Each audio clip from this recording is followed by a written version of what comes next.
Assalamualaikum warahmatullahi wabarakatuh. Waalaikumsalam warahmatullahi wabarakatuh. Bapak Kepala Sekolah SDN Benar 02 yang saya hormati,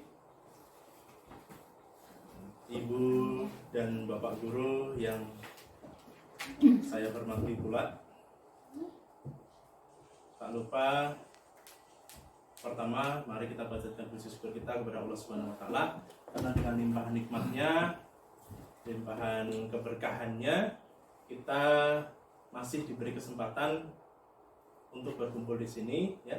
Tentunya dalam acara diseminasi budaya positif, yaitu untuk memenuhi tugas saya sebagai guru penggerak, ya. Salam dan salam semoga selalu tercurah kepada Nabi sekaligus suri tauladan kita, Nabiullah Muhammad SAW, yang selalu kita nantikan syafaatnya di yaumul akhir. Baik, Bapak dan Ibu, rekan-rekanku dari SDN Badar 02, tentu mohon maaf ya, pertama karena mengganggu aktivitas Bapak dan Ibu di tengah kesibukan Bapak dan Ibu sebagai guru, dan juga hari ini mungkin aktivitasnya padat seperti itu ya. Tapi saya ucapkan terima kasih atas kesediaan Bapak dan Ibu untuk mengikuti diseminasi budaya positif pada kesempatan siang hari ini.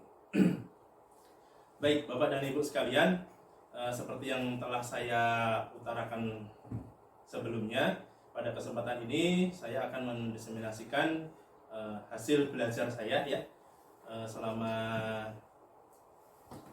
2-3 minggu ini pada program guru penggerak, salah satunya yaitu budaya positif. Nah, di sini untuk budaya positif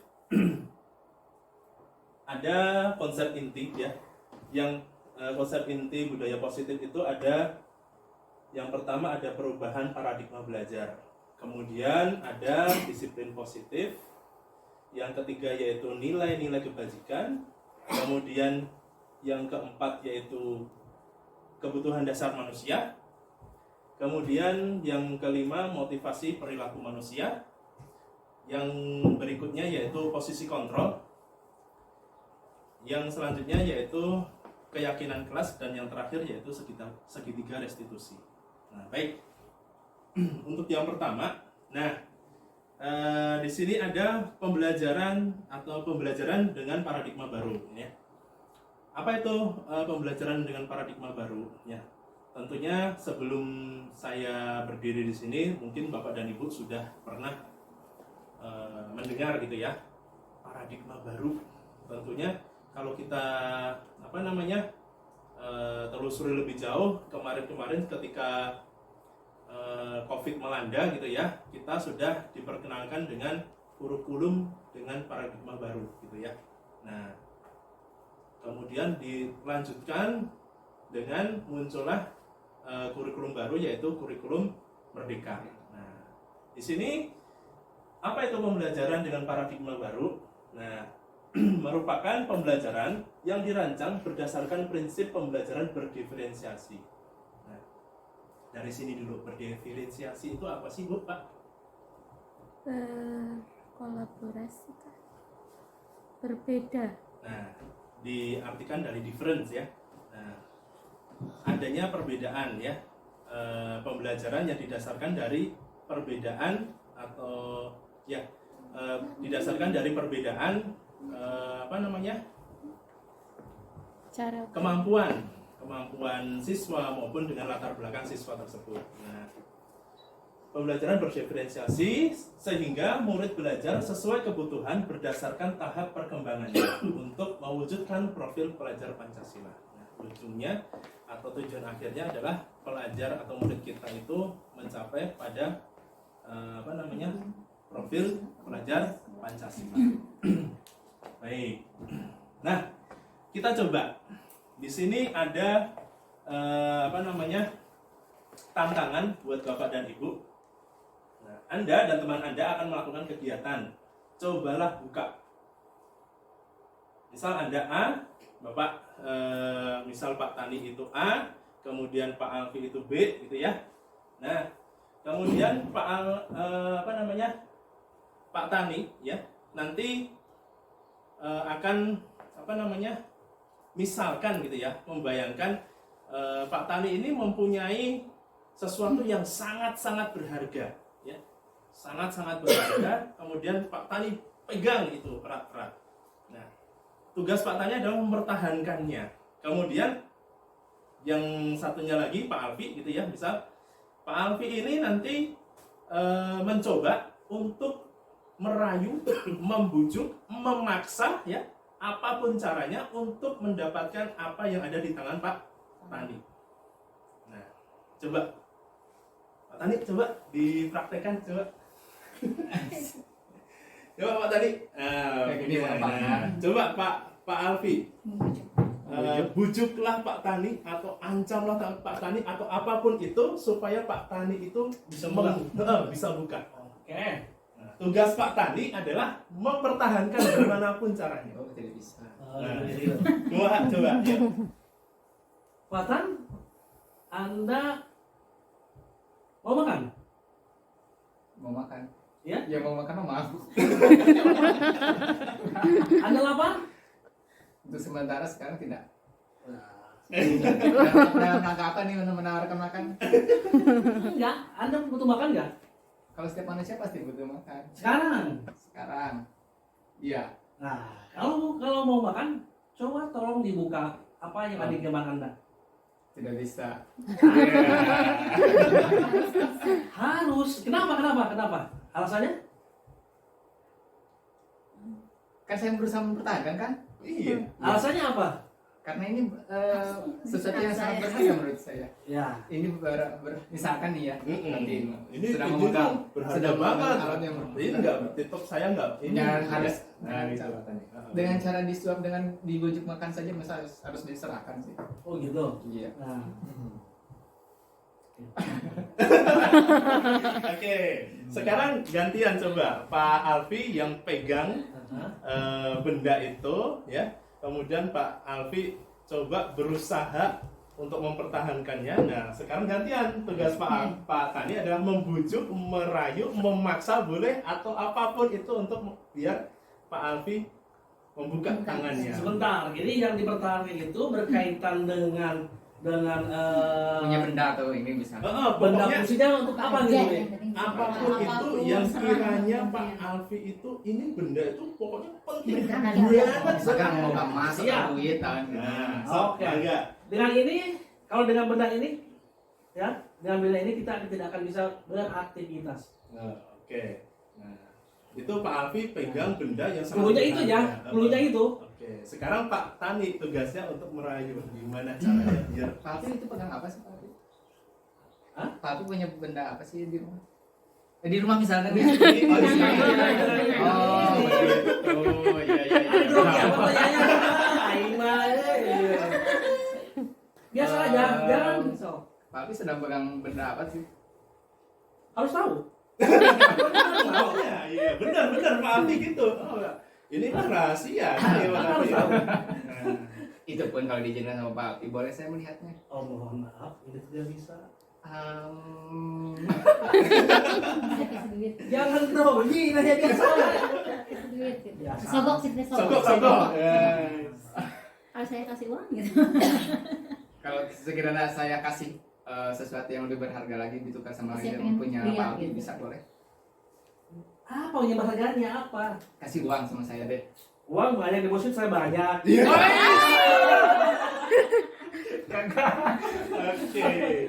Oke, tepuk tangan dulu buat Pak Alfi sama Pak Tani.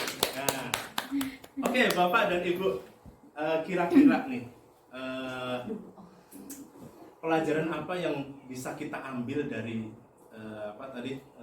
mari kita coba tadi ya, yang telah diperankan dari sangat baik sekali sama rekan kita Pak Alfi dengan Pak Tani tadi. Kira-kira apa Pak? Tentang hak ya, Pak. Tentang Hak. tentang hak. Oke, ada lagi? Apa yang kita inginkan tidak bisa tercapai, tidak bisa selalu tercapai.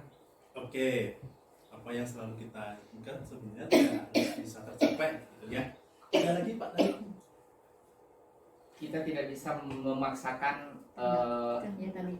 apa namanya, kehendak Kemauan orang orang lain lain. yang kita Iya. inginkan di ke orang lain. yang ada di orang lain itu dimiliki oleh kita. Oke, Misalnya seperti itu. dari sudut pandang Pak Tani gitu ya, misal Pak Tani tadi memegang teguh ini, pokoknya apa namanya, ini barang tidak akan aku serahkan kepada siapapun gitu ya, karena ini barang benar-benar penting buat aku, jadi tidak akan aku berikan kepada siapapun gitu kan. Nah, berarti kira-kira yang bisa membuka tangan Pak Tani itu siapa? Yang petani dirinya sendiri ya. Siapa? Dirinya sendiri. Dirinya sendiri. Sayangnya saya tadi tidak tanyakan apa fungsi yang benda yang dipegang itu buat Oh, saya. Karena makanya apa? itu Saya percuma kalau saya pegang. Nanti saya yang menyesal ya nah. Nah, Kalau misalkan ya, saya bisa buka tangan petani, ternyata Oke. tidak bermanfaat buat kita. Nah. Saya tadi tidak nanya apa sih fungsinya buat kita. benar. Jadi yang karena itu benda yang tahu penting atau tidaknya itu Pak Tani gitu ya. Semakin benda itu penting untuk Pak Tani ya, semakin motivasi dari dirinya untuk mempertahankan itu semakin besar. Jadi walaupun sebesar apapun godaannya gitu ya. Jadi yang paling menentukan oh ini tangan bisa kebuka atau enggak itu ya Pak Tani, diri kita sendiri. Nah, kita masuk ke sini Pak Bu. Nah, tentang miskonsepsi teori kontrol ya, bahwa yang namanya di teori kontrol yang beredar di sekitar kita ya, ini tentang ilusi Pak Bu. Ilusi yang pertama adalah guru mengontrol murid, guru dapat mengontrol murid. Selama ini kita berilusi ya, berimajinasi. Oh, ini tuh saya sebagai guru bisa nih mengontrol siswa. Padahal itu hanya ilusi. Ya. Yang kedua adalah ilusi bahwa semua penguatan positif efektif dan bermanfaat. Contohnya apa Pak Bu? Ini sesuatu yang baru menurut saya gitu ya, selama saya menjadi guru, selama pas kuliah dulu juga gitu ya, bahwasanya untuk menguatkan motivasi siswa gitu, untuk siswa itu bisa belajar dengan giat. Oh, saya pakai cara nih. Caranya apa? Pakai bintang misal. Pakai dikasih permen, dikasih apapun. Reward gitu. Nah, reward gitu ya. Supaya apa? Supaya anak itu kita untuk Memacu semangat. supaya anak itu semangat untuk belajar gitu ya. Penguatan positif itu efektif gitu ya. Pokoknya biar siswa ini bagus, saya akan ngasih sesuatu buat siswa terus kayak gitu ya. Selama ini kita berpikiran seperti itu, termasuk saya gitu ya. Nah, yang ketiga adalah ilusi. Oh, maaf. Oke. Apakah itu tidak memanjakan anak kalau seperti itu? Betul, makanya itu yang dikatakan bahwa sebenarnya itu adalah ilusi ya. Miskonsepsi tentang teori kontrol. Tadi kayak Pak Tani tadi, dikasih, ayo Pak Tani buka dong, nanti saya kasih uang, saya kasih ini. Padahal kalau itu benar-benar Pak Tani yang di tangan Pak Tani itu penting buat Pak Tani, mau dikasih berapapun Pak Tani nggak akan mau buka. Betul ya? Iya. Nah, itu sama dengan siswa. Mau dikasih apapun gitu ya. Tapi kalau motivasi dalam dirinya itu tidak tumbuh ya, maka tetap aja siswa itu ya mau belajar mau kagak terserah gua ya, terserah saya gitu ya. Nah, itu ya. Nah, yang ketiga, ilusi bahwa kritik dan membuat orang merasa bersalah dapat menguatkan karakter. Ini biasanya terjadi ketika kita ospek kayak gitu-gitu ya. Ini mahasiswa atau siswa ini harus digembleng dulu gitu ya, direndahkan dulu.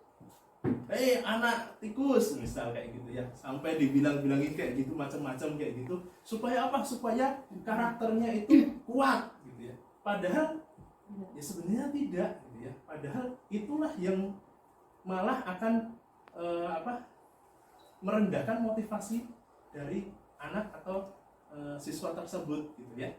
Makanya ternyata banyak sekali miskonsepsi yang beredar di sekitar kita gitu ya, yang tadinya pengennya berbuat A supaya itu positif, ternyata oh tidak gitu ya. Yang terakhir yaitu ilusi bahwa orang dewasa memiliki hak untuk memaksa. Pernah Bapak dan Ibu merasakan seperti itu? Sering. Sering ya. Bahkan ketika saya pun menjadi orang tua, saya pernah merasakan ya egois ya. Yang penting anak harus ini, harus itu. Ayo buruan mandi, ayo buruan makan gitu ya. Yang bisa menyuruh. Berarti itu mah mereka naluri, itu mah manusiawi gitu. Bener. Makanya Ya, padahal harusnya gimana? Dicontohin dulu ya. Betul, ya. Jangan hanya karena kita orang dewasa merasa aku berhak memaksa nih. Pokoknya kamu harus ini, harus itu gitu ya. Nah, itu yang sebenarnya miskonsepsi dalam teori kontrol yang kita pelajari pada hasil. Nah, Michael, kalau sebagian emang seperti itu, ada siswa seperti itu ya. Maaf, mungkin tidak dipangkas habis seperti itu kan orang tua. Iya, kadang-kadang orang tua kan ada yang memberi contoh dulu. Tetapi ada yang kalau tetap nakal. Ya. Nah, apakah pasti wajar kita memberikan pendekatan seperti itu? Sekarang pertanyaannya saya balik jadinya. Apakah dengan dipaksa terus itu anak akan nurut?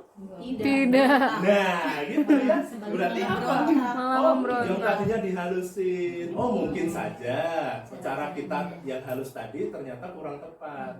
Terus kita paksa. Ada nih satu orang tua ya memaksa kayak gitu. Kemudian besoknya lagi ulangi lagi Ya. banyak kejadian kayak gitu. Jadi cara yang baik pertahankan, cari sesuatu yang menjadi kelemahan kita, kemudian kita evaluasi, nanti kita terapkan kepada siswa. Bukan kok memaksa besoknya lagi memaksa ternyata nggak bisa juga gitu ya. Nah, itu menjadi ilusi yang kita bahas di miskonsepsi teori kontrol ini gitu ya. Oke. Kemudian ini teori kontrol ya. Dulu ketika kita kuliah ya, kita sudah diajarkan ini stimulus respon. Ya. Ini yang dulu yang anjing itu ya dikasih Makanan. Makanan tiba-tiba Menyembunyikan ngiler gitu ya. Udah ngiler duluan gitu ya. Nah, yang pertama kita bandingkan dengan stimulus respon dengan teori kontrol ya. Realitas kebutuhan kita sama. Nah, di teori kontrol itu ternyata realitas kebutuhan kita berbeda. Gitu ya. Kemudian yang kedua, semua orang melihat hal yang sama. Di teori kontrol, setiap orang memiliki gambaran yang berbeda. Kemudian yang ketiga, kita mencoba mengubah orang agar berpandangan sama dengan kita. Di teori kontrol, kita berusaha memahami pandangan orang lain tentang dunia. Ya. Kemudian, yang selanjutnya perilaku buruk dilihat sebagai suatu kesalahan. Nah, di teori kontrol ternyata tidak seperti itu, Pak Bu. Jadi semua perilaku pasti mempunyai tujuan. Anak itu kalau dia melakukan sesuatu kesalahan ya, jangan ujuk-ujuk langsung dihajar dulu sama enggak Pak, ayo, yes. Jangan ujuk-ujuk langsung kamu salah, sini aku hukum. Tapi tanyakan dulu dia melakukan sesuatu itu kenapa gitu ya. Terutama dia ingin memenuhi kebutuhan dasarnya apa dulu ya. Nah, kemudian orang lain bisa mengontrol saya kalau di stimulus respon. Biar tadi siswa itu mempunyai motivasi yang tinggi untuk belajar, kita pakai yang namanya penghargaan macam-macam kayak gitu ya. Nah, supaya anak ini supaya ini anak nurut gitu ya, kita ancam nih, kalau kamu berbuat ini langsung dihukum. Nah, gitu ya. Ternyata sama. Ternyata di teori kontrol tidak seperti itu. Hanya Anda yang bisa mengontrol diri Anda. Kemudian saya bisa mengontrol orang lain. Ternyata di teori kontrol Anda tidak bisa mengontrol orang lain. Ya. Kemudian pemaksaan ada pada saat bujukan. Nah, di teori kontrol kolaborasi dan konsensus menciptakan pilihan-pilihan baru. Maksudnya kalau di stimulus respon pemaksaan ada pada saat bujukan gagal gitu ya. Nah, dipaksa dibujuk gagal tadi, kayak yang disampaikan Pak Alfi tadi, dibujuk tapi gagal, ya udah paksa gitu ya. Nah, ternyata di teori kontrol harusnya tidak seperti itu. Nah, harusnya gimana? Kolaborasi, ngobrol dulu sama siswa. Nah, terus ciptakan pilihan-pilihan baru. Oh, anak itu kalau dia melakukan kesalahan ini, maka dia harus melakukan apa nih buat menebus kesalahannya, seperti itu ya. Oh enggak benar. Oh yes. Nah, kemudian yang terakhir yaitu model berpikir menang atau kalah. Nah, teori respon kayak gitu ya. Kita di yang dulu kita pelajari, oh di stimulus respon model berpikirnya aku menang kamu kalah, atau sebaliknya kamu menang aku yang kalah gitu ya. Ternyata yang di teori kontrol tidak seperti itu. Model berpikirnya adalah menang win-win solution gitu ya. Nah, kemudian yang kita pelajari ini, yang kita pelajari selanjutnya yaitu disiplin positif. Disiplin positif itu apa? Adalah cara penerapan disiplin yang bertujuan untuk menumbuhkan kesadaran serta memberdayakan peserta didik tanpa imbalan. Ya, tanpa imbalan penghargaan atau reward, ancaman atau bahkan hukuman. Gitu ya. Nah, sebagai pendidik, tujuan kita adalah menciptakan anak yang memiliki disiplin diri, ya, sehingga mereka bisa berperilaku dengan mengacu pada nilai-nilai kebajikan universal dan memiliki motivasi intrinsik bukan intrinsik. Nah, nanti kita akan mempelajari yang namanya, kita akan bahas yang namanya nilai-nilai kebajikan universal itu apa, kemudian nilai motivasi intrinsik dan ekstrinsik itu apa gitu ya. Nah, Waalaikumsalam, mangga Ibu. Nah, kemudian ini dia tadi nilai-nilai kebajikan. Apa sih nilai-nilai kebajikan gitu ya? Nilai-nilai kebajikan adalah nilai yang disepakati bersama, terlepas dari suku, bangsa, agama, bahasa maupun latar belakangnya. Jadi nilai-nilai kebajikan ini adalah ya nilai-nilai yang telah disepakati bersama. Bukan hanya karena saya agamanya Islam, jadi nilai-nilai kebajikannya ini. Ya. Kemudian itu tidak berlaku di agama lain misalnya. Atau karena saya suku Jawa, Bapak dan Ibu suku Sunda, nilai-nilai kebajikan saya di suku Jawa ini. Nilai-nilai kebajikan yang di suku Sunda ini gitu ya. Jadi bukan seperti itu, tapi nilai-nilai yang disepakati bersama, baik itu karena di lingkungan kita ini di lingkungan SDN Bandar 02 gitu ya. Jadi nilai-nilai apa nih yang disepakati bersama dari setiap warga yang ada di SDN Bandar 02, terlepas dari itu mau sukunya, mau agamanya, pokoknya semua yang disepakati itu nanti akan menjadi nilai-nilai kebajikan ya. Nah, contoh dari nilai-nilai kebajikan itu ada profil pelajar Pancasila ya.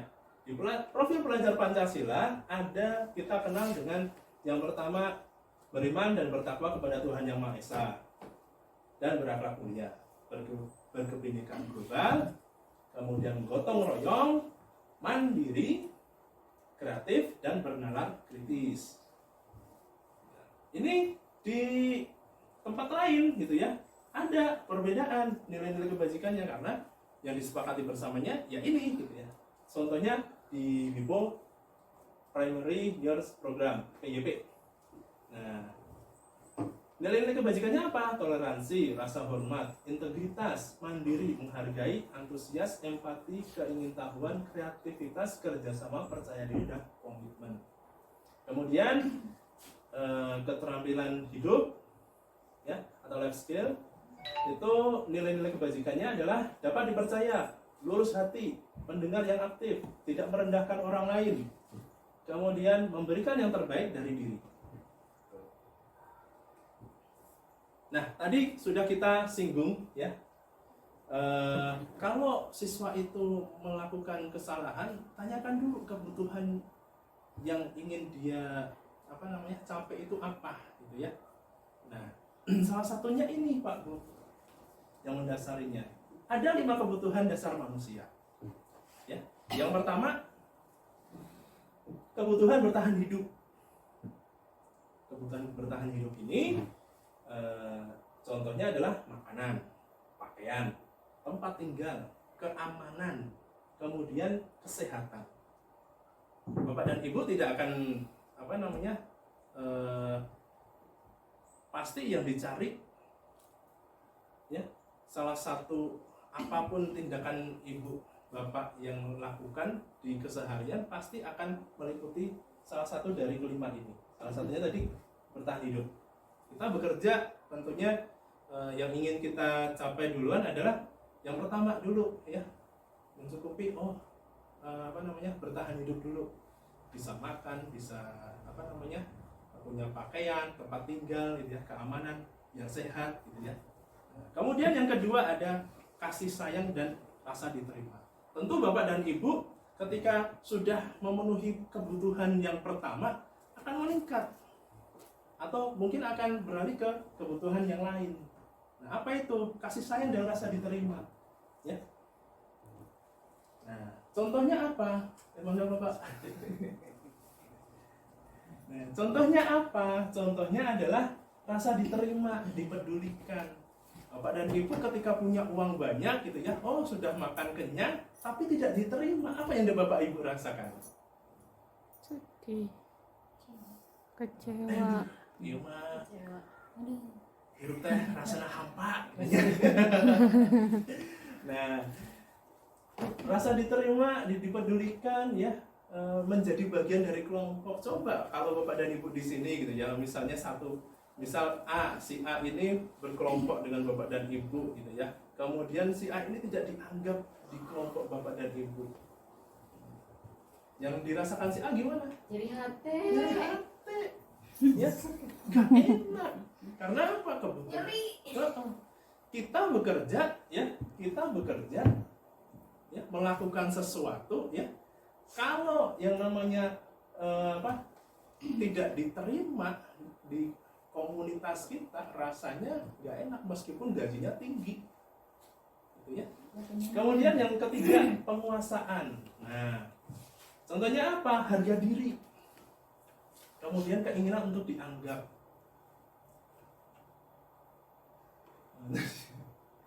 Nah, harga diri, keinginan untuk dianggap, memimpin, ya, berprestasi, diakui, didengar. Di sini ada yang jadi Pak RT. Nah, mungkin Bapak Bapak kepala sekolah kita, Bapak Muhaimin, ketika menjadi guru gitu ya, sudah jadi guru nih, sudah berpengalaman jauh gitu ya, sudah berpengalaman banyak. Apa yang kemudian Bapak rasakan ketika itu, Pak? Ya merasa senang ada pertama ya, yang senang menjadi guru karena pertama, yang kedua penghasilan menjadi meningkat itu di antara, terus jadi banyak saudara. Adakah ketika Bapak menjadi guru gitu ya, kemudian sudah saatnya nih saya meningkat nih dari yang tadinya guru jadi kepala sekolah. Ya. Jadi meniti karir itu. Nah, gitu ya. Tentunya yang ingin dicapai Bapak kemungkinan besar bukan hanya sekedar masalah uang ya Pak ya. Iya, tapi karir gitu. Harga diri ya Pak ya. Iya. Harga diri, keinginan untuk memimpin itu pasti ada. Setiap diri kita, setiap yang ada di sini pasti ada rasa ingin kebutuhan dasarnya ini, penguasaannya pasti ada, gitu ya. Kemudian yang keempat, kebebasan. Mandiri, memiliki pilihan, mencoba hal baru, mampu mengubah dirinya. Nah, Bapak dan Ibu pernah punya siswa dia rame sekali di kelasnya gitu ya. Nah, ketika ditanya, kenapa kamu kok rame mulu? Pak, saya mah bosen, belajarnya kieu-kieu baik. Nah, kira-kira kebutuhan apa nih yang belum dicapai sama siswa ini? Ice breaking. Kalau Kebutuhannya pernyataan apa? seperti itu mah belum pernah Pak ya, tapi kalau dari perilaku mungkin perilaku anak kita bisa melihat metode belajar kita mungkin membosankan gitu Pak ya. Ya, gitu. Ya mungkin salah satunya mungkin itu juga jadi bahan apa ya, renungan kita gitu harus bagaimana nih supaya anak betah di kelas lah, betah gitu ya. Apalagi jam-jam setelah istirahat, anak waktunya capek gitu ya. Sampai istirahat sampai bermain gitu. Pernah nggak Bapak dan Ibu ketika satu minggu full Senin sampai Jumat Bapak dan Ibu belajarnya di kelas terus, kemudian hari Sabtu nih anak-anak besok kita belajar di lapangan. Apa yang dirasakan? Hore gitu ya, hore gitu ya, senang gitu ya. Karena apa? Ketika di kotak di ruang kelas kebebasannya terbatas. Kemudian pas dikeluarkan, senangnya minta ampun karena kebutuhan kebebasannya akan terpenuhi di situ, gitu ya. Kemudian yang kelima ini kesenangan, bermain, humor, antusiasme, tertawa. Nah, Bapak dan Ibu pernah menghadapi siswa yang kira-kiranya di kelas itu sering menjahili siswa yang lain? Iya. Banyak ya. Dia tidak akan melakukan itu dengan biar bertahan hidup, enggak mungkin ya. Biar dikasih sayangin, enggak mungkin karena dia ternyata seneng kalau melihat ini ada anak yang mukanya lucu dijahilin supaya dia ngerengek-ngerengek, semakin dia gemes semakin dia pengen ngusilin lagi gitu ya.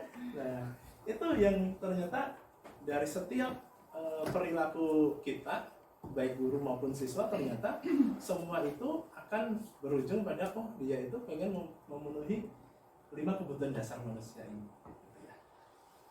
Nah ini ada motivasi perilaku.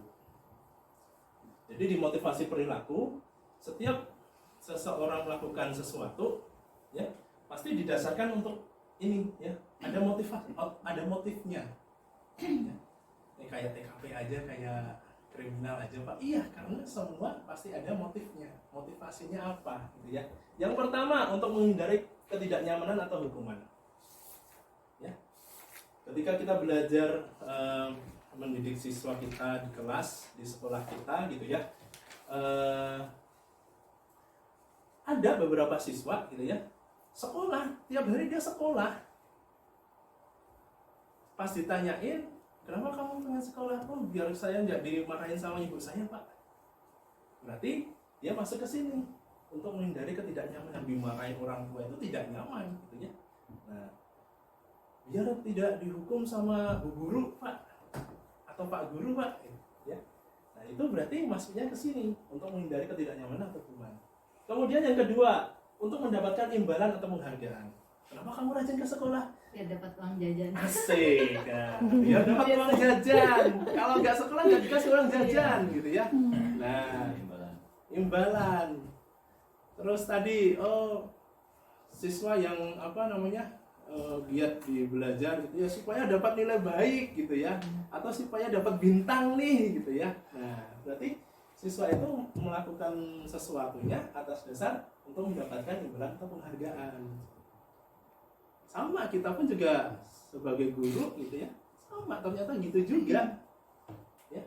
Nah, yang paling bagus apa? Itu yang kedua, yang dua ini adalah faktor ekstrinsik atau eksternal gitu ya. Motivasi yang berasal dari luar. Nah, kemudian yang dari dalam gimana? Intrinsiknya gimana? Menjadi orang yang mereka inginkan dan menghargai diri sendiri. Nah, ini motivasi yang harus kita tanamkan kepada siswa kita ya, kepada diri kita juga ya. Supaya apa? Supaya motivasi yang ada di dalam diri kita itu bertahan lama, terus menerus, continue ya. Misal kalau yang untuk menghindari ketidaknyamanan atau hukuman ya, begitu orang yang sering menghukum kita tadi tidak ada ya, gurunya nggak ada nih, ya udah kita kancolah deui gitu ya. Nah, oh imbalan Kasih. besok, uangnya nggak punya uang nih nak gitu. Ya udahlah saya nggak mau ke sekolah. Nah gitu kan, karena faktornya ekstrinsik dari luar ya, bukan dari dirinya sendiri. Begitu itunya dihilangkan, dia akan kembali ke perilaku awalnya gitu ya. Tapi berbeda kalau kita tumbuhkan faktor atau motivasi intrinsiknya dari dalamnya. Kalau dari dalamnya, nah mereka akan menjadi misal dia itu pengen jadi apa, kamu pengen jadi seperti sama siapa sih, kayak siapa sih gitu. Oh saya pengen jadi ini nih, Bapak A atau Bapak B, dia sukses dengan segala halnya gitu. Dia termotivasi dalam dirinya. Nah, motivasi yang tertanam ini akan bertahan lama dibandingkan dengan yang dari luar tadi gitu ya. Nah, ini ada hukuman, konsekuensi, restitusi. Bapak dan Ibu pernah melakukan hukuman? Pernah. Konsekuensi? Pernah. Nah, sekarang perbedaannya konsekuensi sama restitusi. Kalau hukuman sama konsekuensi itu bedanya apa? Kalau hukuman itu tindakan ya sesuatu yang bisa membuat anak jerak, ya. Terus konsekuensi ya akibat, bukan akibat ya, artinya seperti itu efek dari kita memberi anak hukuman. Oke. Kalau menurut saya ya, mengenai tentang hukuman. Kalau hukuman Untuk kita dulu. berikan tentang hukuman, kan di situ memberitahu apa yang akan terjadi. Nah, kejadian itu terjadi secara mendadak, kita langsung kasih sanksi, hajar langsung dengan sanksi. Tapi kalau konsekuensi, kita sudah bikin kesepakatan, ternyata dia melanggar sesuai dengan apa yang dikonsekuensikan kita gitu. Betul. Baru kita kasih sanksi atau hukuman. Perjanjian benernya. Jadi sudah ada rambu-rambunya, tapi dia melanggar gitu. Kalau Kalau antara hukuman sama konsekuensi Benar, gitu. Nah, itu mungkin dari tiga ini yang sering kita gunakan adalah hukuman dan konsekuensi dulu ya. Nah, sama, saya juga sama gitu ya. Saya sudah munafik gitu ya, pernah. Nah, hukuman tadi benar, tidak terencana, tiba-tiba murid tidak tahu apa yang akan terjadi atau tidak dilibatkan, bersifat satu arah, berupa hukuman fisik atau psikis. Yang pertama ya, tidak terencana ya. Ntar dulu, nanti sama nih. Jadi hukuman contohnya ketika kita ada siswa yang ketika upacara begitu ya, tidak memakai atribut lengkap nih, langsung kamu berdiri di atas di lapangan hormat selama 10 menit atau 1 jam gitu ya. Nah, padahal di aturannya tidak ada gitu ya, nggak relevan gitu ya. Nah, berarti itu hukuman atau konsekuensi? Hukuman. Murid tidak tahu apa yang terjadi ya. Saya melakukan kesalahan ini, tiba-tiba pokoknya sakumaha aing gitu ya, bahasa kasarnya gitu ya. Gurunya pokoknya ngasih hukuman ya sesuka-suka gurunya gitu ya. Kemudian bersifat satu arah ya, dari gurunya aja gitu ya, tanpa ada kesepakatan dari siswanya. Kemudian berupa hukuman fisik atau psikis, baik itu diomelin ya, ataupun dengan hukuman fisik. Nih, ceplek ya. Nah, itu hukuman. Kalau konsekuensi gimana? Konsekuensi ini mending daripada hukuman. Ya. Karena konsekuensi ini awalnya dia punya peraturan terlebih dahulu. Kalau kamu terlambat, konsekuensinya ini. Kamu akan harus melakukan ini. Kalau kamu bikin gaduh, konsekuensinya ini, gitu ya. Rencana dan disepakati. Ya. Peraturan itu yang baik adalah disepakati bersama. Karena kita bikin peraturan yang gini-gini, nah, kemudian besok-besok ada yang langgar nih, 3. Kemarin kita sudah menyepakati ini. Nah, kamu sudah melanggar nih, terlambat ke sekolah. Berarti apa yang kamu lakukan? Saya akan nanti ketika istirahat saya akan menulis, gitu ya. Biar ketertinggalan saya tadi terkejar gitu ya. Nah, kemudian murid tetap dibuat tidak nyaman. Iyalah, karena dengan konsekuensi tadi, oh berarti ya udah, karena dia tadi terlambat gitu ya.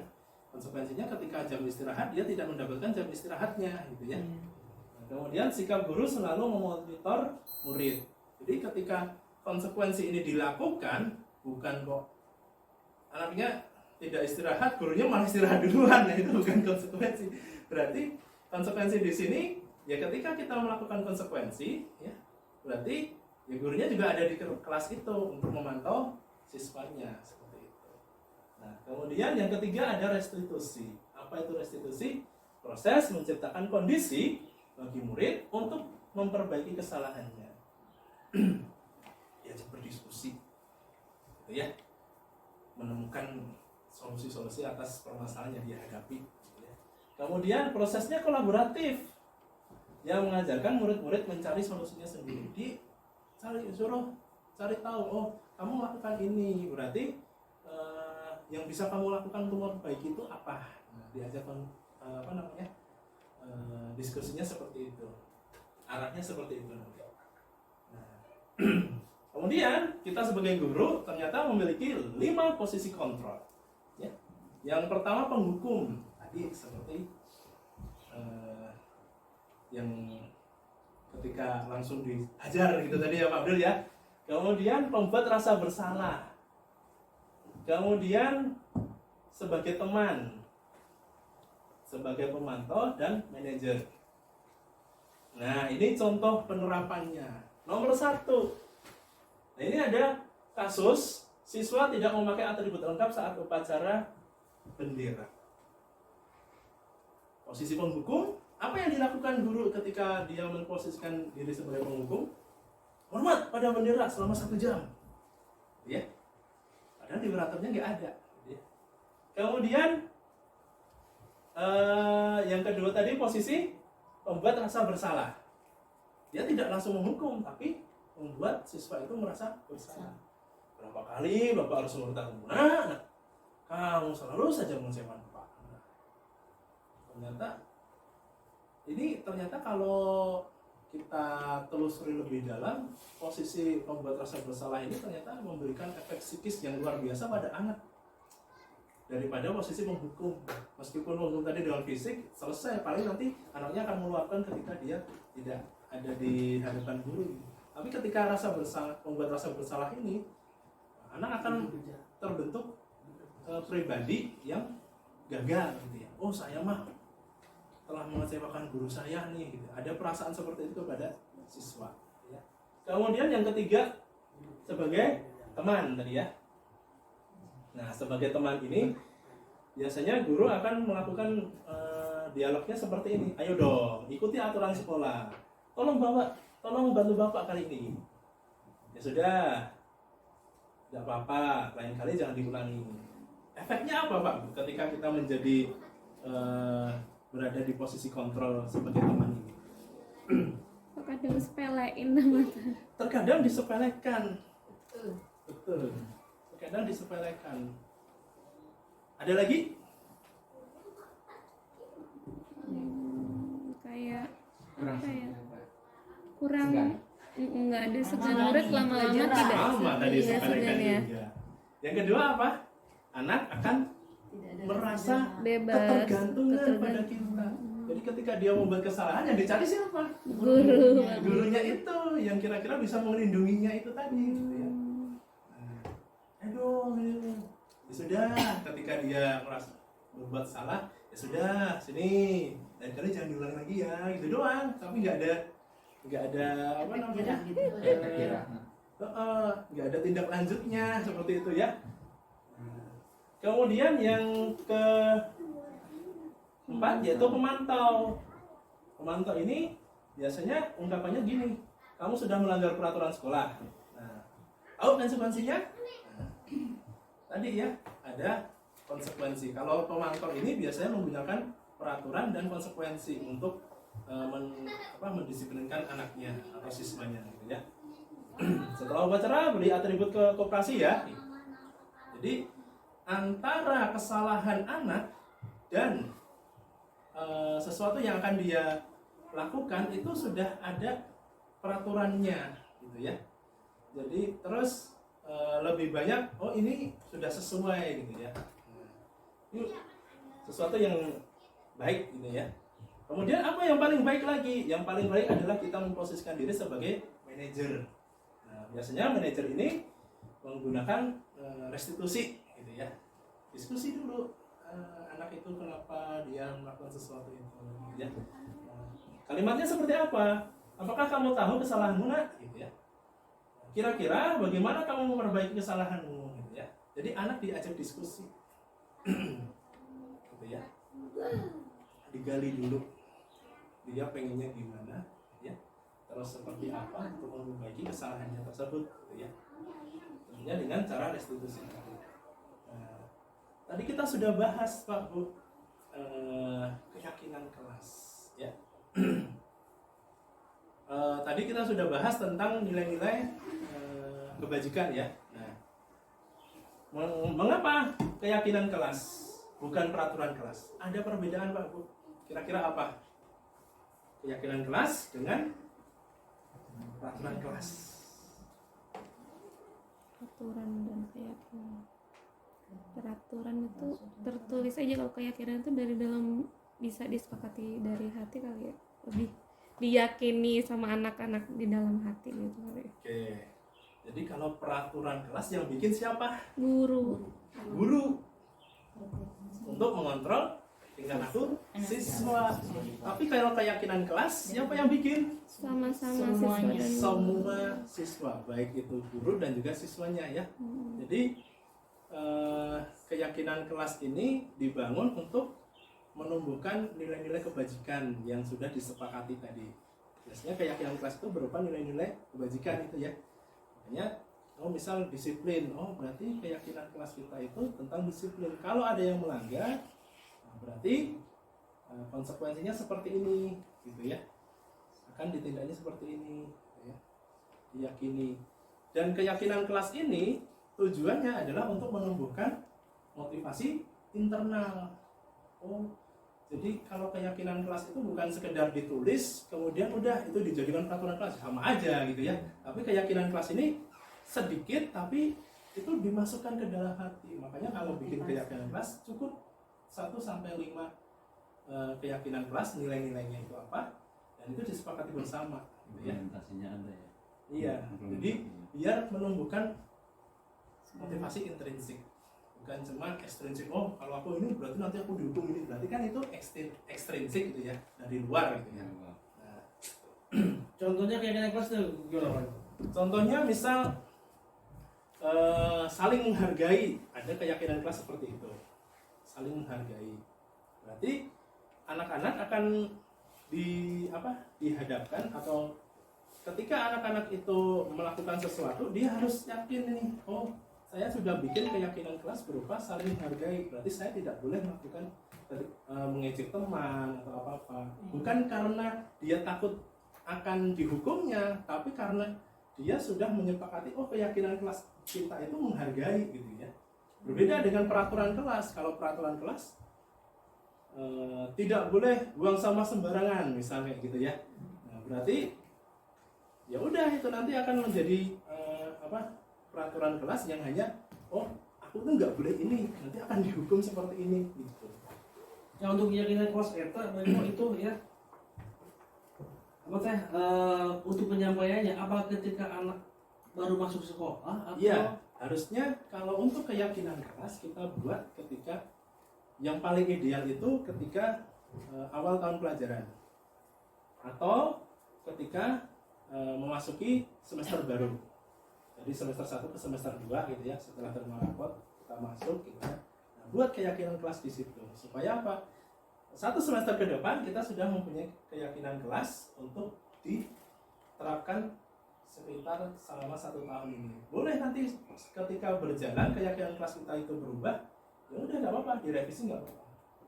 Kalaupun pengen Bapak dan Ibu pengen menerapkan keyakinan kelas itu di tengah-tengah semester, ya nggak apa-apa, karena sama seperti saya gitu ya, keyakinan kelasnya dibikin ketika baru mendapatkan materi ini. Ya udah, kita bikin, daripada lebih baik terlambat daripada tidak sama sekali gitu ya.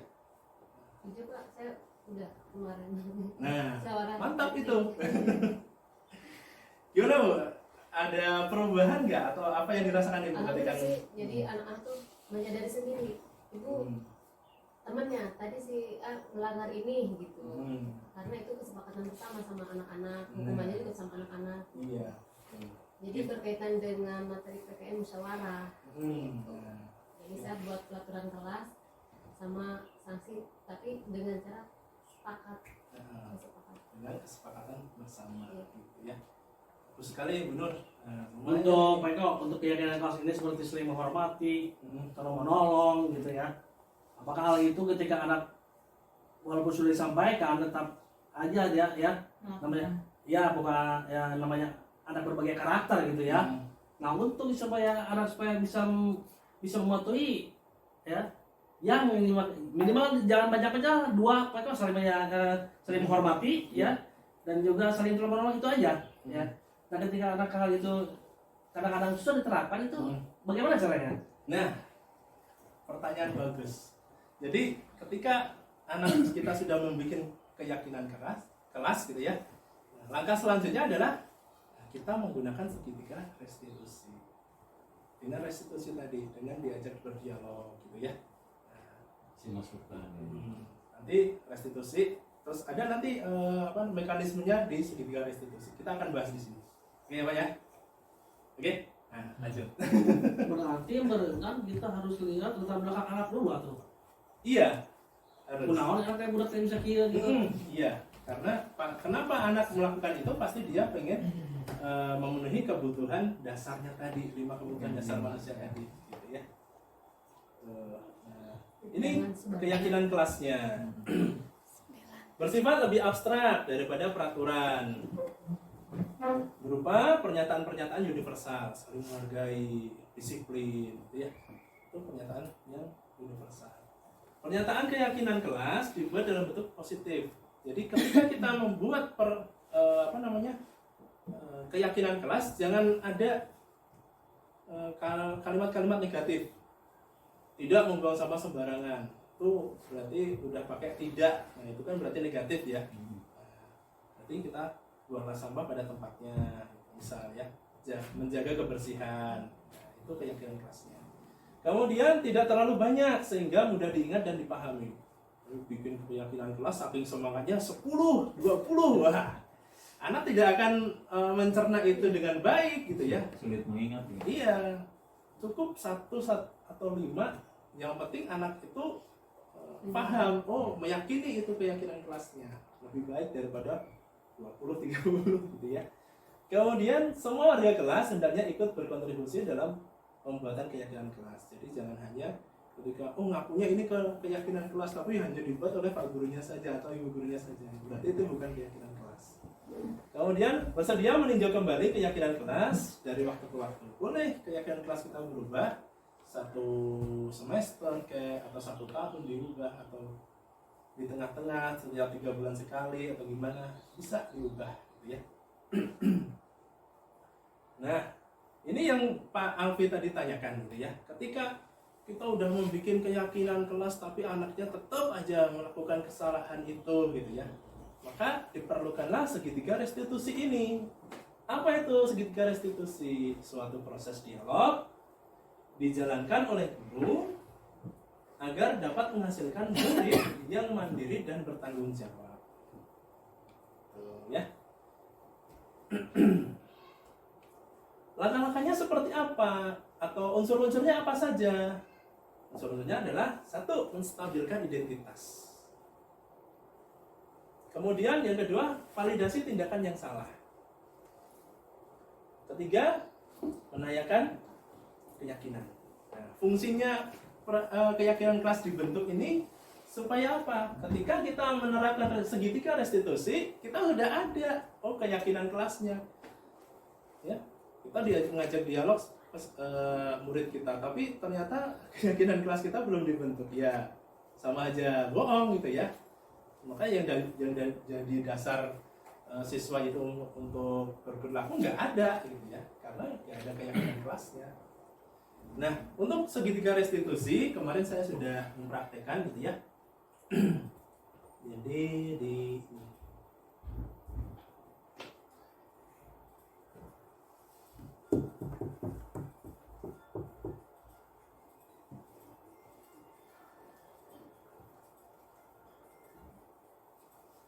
demonstrasi kontekstual.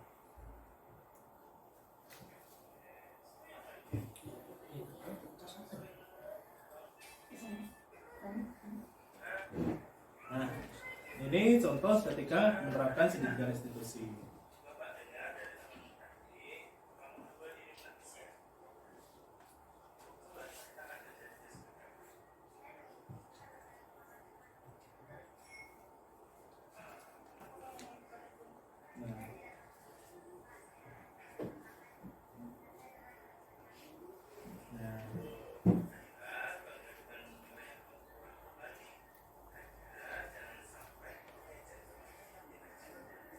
Nah, Adila ini ketika dia melakukan kesalahan, ternyata latar belakangnya adalah dia sebenarnya tidak bermaksud untuk mengejek duluan gitu ya, tapi dia sebenarnya pengen menunjukkan nilaiku bagus nih gitu. Tapi karena dia ngomong kayak gitu di hadapan temannya yang nilainya jelek, nah temannya ini jadi nangis gitu ya.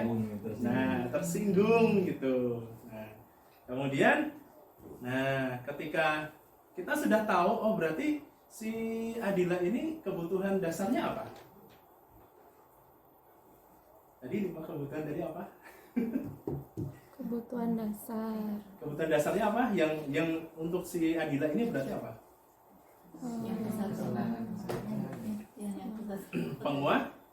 Penguasaan. Karena dia pengen dihargai gitu ya. Meskipun ternyata ketika dia pengen memenuhi kebutuhannya itu ada yang tersinggung gitu ya. Nah, kemudian ketika kita sudah tahu motifnya apa, kita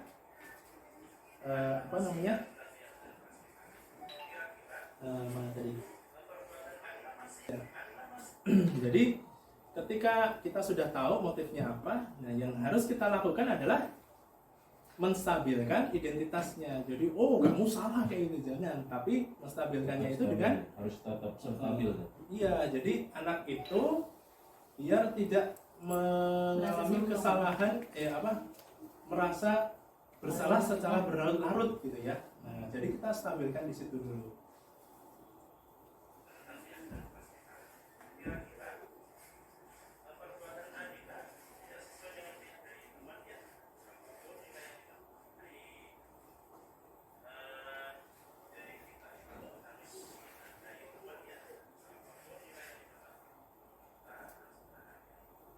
Nah, berarti masuknya yang mana tadi?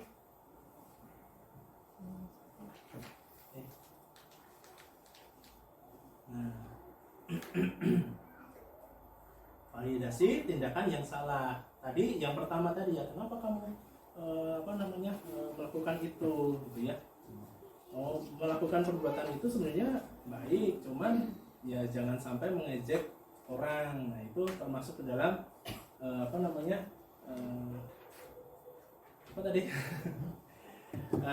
validasi perbuatan atau tindakan yang salah. Nah, kemudian yang langkah yang terakhir yaitu menanyakan keyakinan.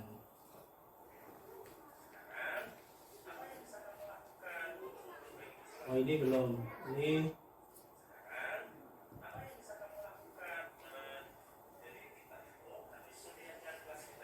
Nah, kita tanyakan dulu keyakinan kelasnya. Setelah tadi menstabilkan, validasi, kita tanyakan keyakinan kelas. Nah, setelah keyakinan kelas kita sudah tanyakan, baru kita cari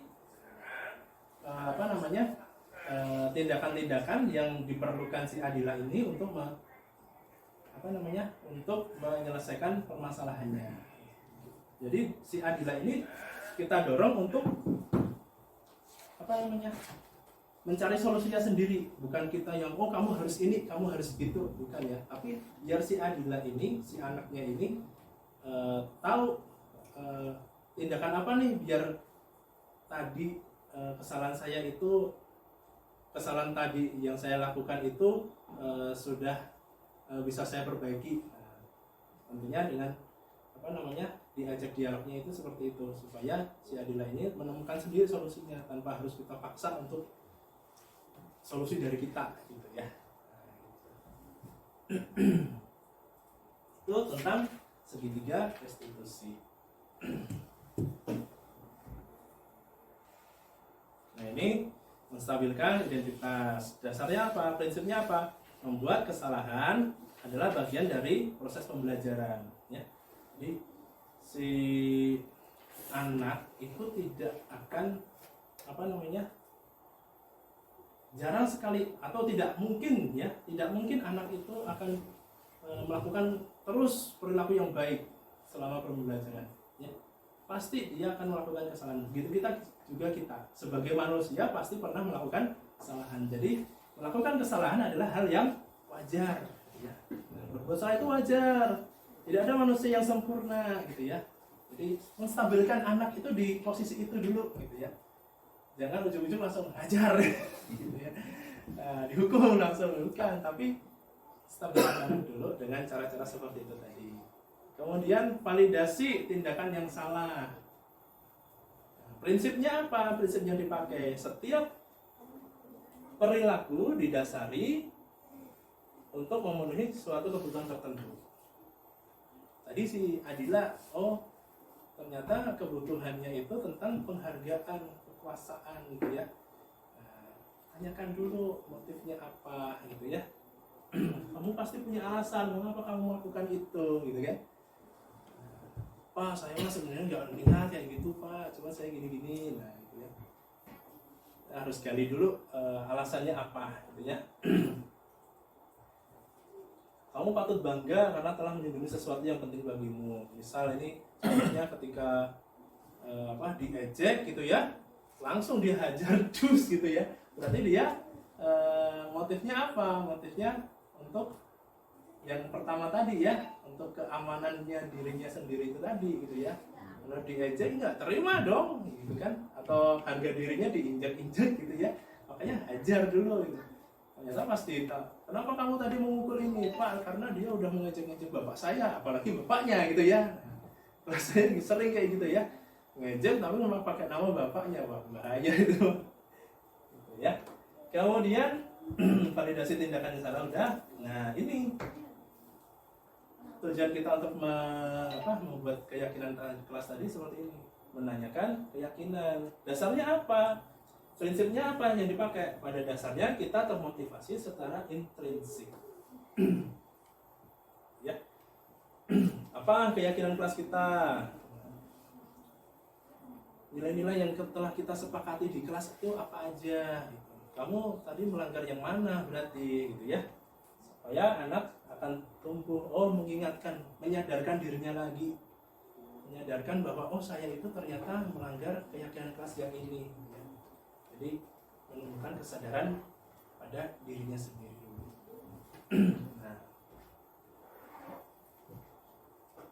itu tentang budaya positif. Bapak dan Ibu sekalian, tentu ketika kita pengen memulai gitu ya budaya positif di lingkungan sekolah kita, tentu akan banyak sekali yang namanya